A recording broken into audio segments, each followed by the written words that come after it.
ராம் ராம், வாழ்க வளமுடன். Voice of காஞ்சி நேயர் அனைவருக்கும் இனிய மாலை வணக்கம். கோவிந்த நாமத்தோட சிறப்பு பற்றி ஸ்ரீ பெரியவா என்ன சொல்கிறா? ஈஸ்வர நாமாக்களில் ஹர அப்படிங்கிறதுக்கும் விஷ்ணுவோட நாமாக்களில் கோவிந்த அப்படிங்கிறதுக்கும் ஒரு தனி சிறப்பு உண்டு. இது சத்சங்கத்துக்காக சத் விஷயத்துக்காக பல பேர் கூடினாலும் மனுஷிய சுபாவத்தில் கொஞ்சம் நேரம் போனதும் கூட்டத்தில் சில பேர் சில விஷயங்கள்லாம் பேச ஆரம்பிச்சிடுவா. சலசலப்பு வந்துடும், சத்தம் வந்துடும். அதுக்காக ஹரஹர மகாதேவா அப்படின்லாம் சில வார்த்தை பதங்களை சேர்த்து சொல்கிறது உண்டு. நம பார்வதி பதையே ஹரஹர மகாதேவா அப்படின்னு சொல்கிற வழக்கம் உண்டு. அதே போல் சர்வத்திர கோவிந்த நாம சங்கீர்த்தனம் அப்படின்னு அந்த மாதிரி கூட்டத்தில் சொன்னதும் எல்லாரும் கோவிந்தா சொல்ல ஆரம்பிச்சிடுவா. கோவிந்தா கோவிந்தா. சர்வத்திர அப்படின்னா எல்லா இடத்திலும், இது உங்களுக்கு எல்லாருக்குமே தெரிஞ்சிருக்கும். அப்படின்னா இந்த அடமொழிங்கிறது நாம் சொல்கிறோம். இந்த சர்வத்திர கோவிந்த நாம சங்கீர்த்தனம் அப்படின்னு சொன்னாலே எல்லாருக்கும் ஒரு புத்துணர்ச்சி வந்துடும். கோவிந்த நாமாக்கு இருக்கப்பட்ட அநேக சிறப்பு இன்னொன்றுக்கும் உண்டு, நம்ம ஆச்சாரியாளுக்கு. அதுதான் அது ரொம்ப பிடிச்சது.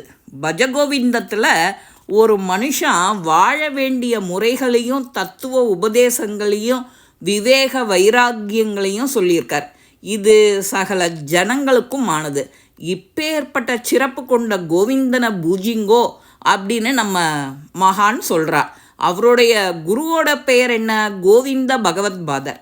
அதனால தான் குரு தெய்வம் இந்த ரெண்டோட பெயராகவும் உள்ள இந்த கோவிந்த சப்தத்தில் ஆச்சாரியாளுக்கு அவ்வளவு அலாதியான பிரீத்தி. இதே போல் கோவிந்த நாமால இன்னொரு விசேஷம் தெய்வத்தின் குரலில் சொல்லப்பட்டிருக்கு. அலசியே ஆராய்ஞ்சிருக்கா. கோவிந்தா கோவிந்தா அப்படின்னு இறைபக்தியோடு சொல்கிறதுனால சொல்பவரோட பாவங்கள் தொலைந்துடும், தவிர மோட்சத்துக்கு அடையிறதுக்கான என்னென்ன தடை இருக்கோ அவை அனைத்தும் விலகிடும். ஒரு உடலை தகனம் செய்யும்போது கோவிந்தா கோவிந்தா கோவிந்தான்னு நாமத்தை சொல்கிறோம். தீயில இறந்தவா மோட்சத்தை அடைவான்னு. சடலத்தை தூக்கிண்டு போகும்போதும் இறந்தவர் உடலை நாம் கோவிந்தா கோவிந்தா சொல்லுவோம், ராம் ராம் சொல்லுவோம், இறந்தவர் மோட்சத்தை அடையணுங்கிறதுக்காக.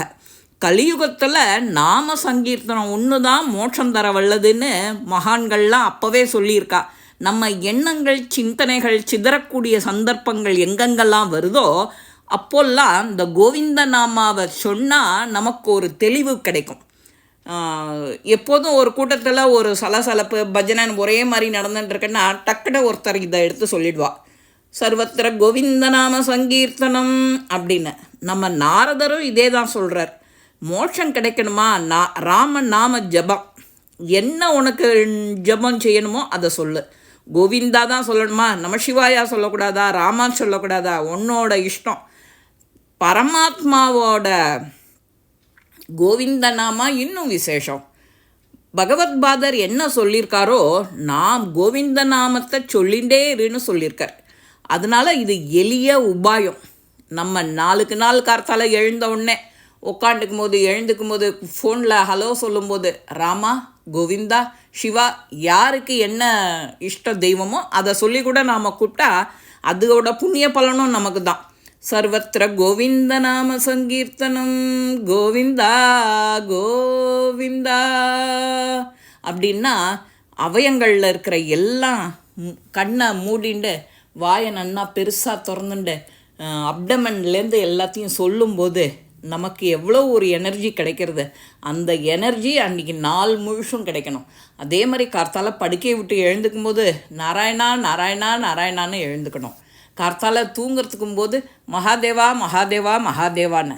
பூமியை காலை கீழே வைக்கிறதுக்கு முன்னாடி பூமி தாயே நாங்கள் இவ்வளவுலாம் மிதிக்கிறோம், நீ அவ்வளவு பொறுத்து எங்களை மன்னிக்கிறியே, உனக்கு ஒரு வணக்கம் வந்தனம் தொட்டு கண்ணில் ஒத்திக்கிட்டு அன்னைக்கு வேலையை ஆரம்பித்தோன்னா ஜெயமே ஜெயம் சுபமே சுபம்.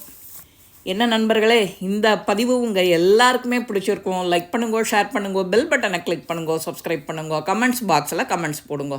ஸ்ரீ மகாபிரிவா திருவடிகளே சரணம். நல்லதே நடக்கும். ஆனந்தமாக இருப்போம் நண்பர்களே. வாழ்க வளமுடன்.